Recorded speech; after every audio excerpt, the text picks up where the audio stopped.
Driving in traffic can be a challenge for any driver, whether they're in the city or on a highway. And while we associate traffic congestion with cities, Western New England isn't immune to traffic problems. Connecting Point's Brian Sullivan hit the roads recently and discovered one of the most congested spots in the state right here in the Pioneer Valley. He takes us to the town of East Longmeadow and has more. Downtown Springfield, where there's seemingly no shortage of stoplights. And since many of them run on a cycle instead of a sensor, they can feel like they take forever, even when no one is coming the other way.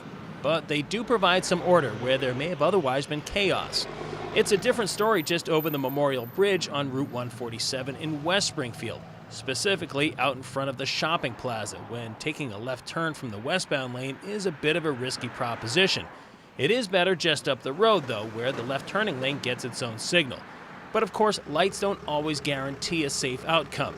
Six Corners in Springfield features a light at 5 of the 6 entry points, and the no turn on red directive does help in deterring unpredictable driving maneuvers in such a busy intersection. But does it always work? Those signs are posted all over the place at the corner of St. James and State, heading toward East Springfield. And this area was once ranked 4th in the state by a Boston law firm for injury accident rate. But for all of the dangerous roadways and intersections that one might come across in the Springfield area, there is one spot in particular that stands out as even more chaotic than all of them. And that would be the rotary here in East Longmeadow.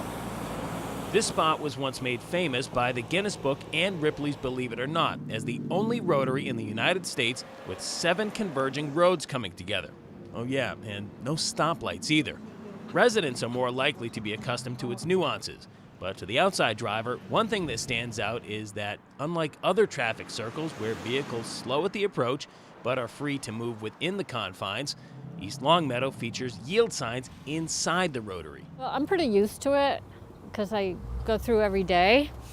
But you need to watch out what's going on either side of you because you never know who's going to come up this way or come up that way. So, I mean, you have to be very diligent in your driving.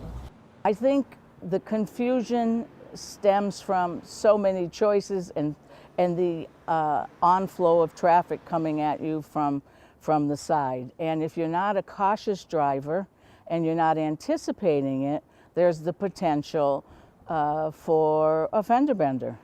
And thanks in part to this stop sign here on North Main, which is a relatively new addition, it's really only been minor fender benders that make up the majority of the crashes here.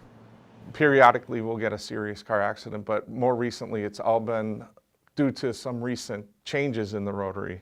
It's been low speed minor accidents, maybe 2 to 3 a week, if that, and that's probably pushing it.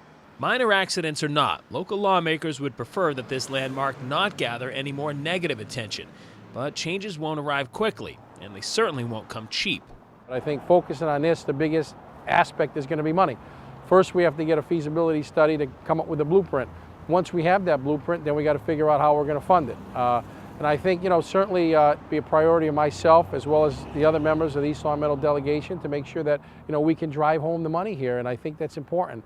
But funding is going to be key. I mean, this just doesn't happen. You're either going to have land taking, there's either going to have to be some type of major rerouting, and construction jobs are not cheap. So yes, it'll be a boom for, I think, the time being, but again, looking beyond that, the big issue is making sure that what we do is going to be not only long-term, but it's going to enhance the safety for the public. The land taking alone could be the biggest stumbling block to implement change, but with so many active businesses operating around and just outside the rotary, the tough love for many locals and outsiders is that it's likely here to stay for the foreseeable future. And the best they can do to stay safe is to continue to drive with extra caution every time. I do understand how somebody's not from here. It seems to violate some of the state laws with regards to rotaries, but that's the best that we can do right now with what we're dealt.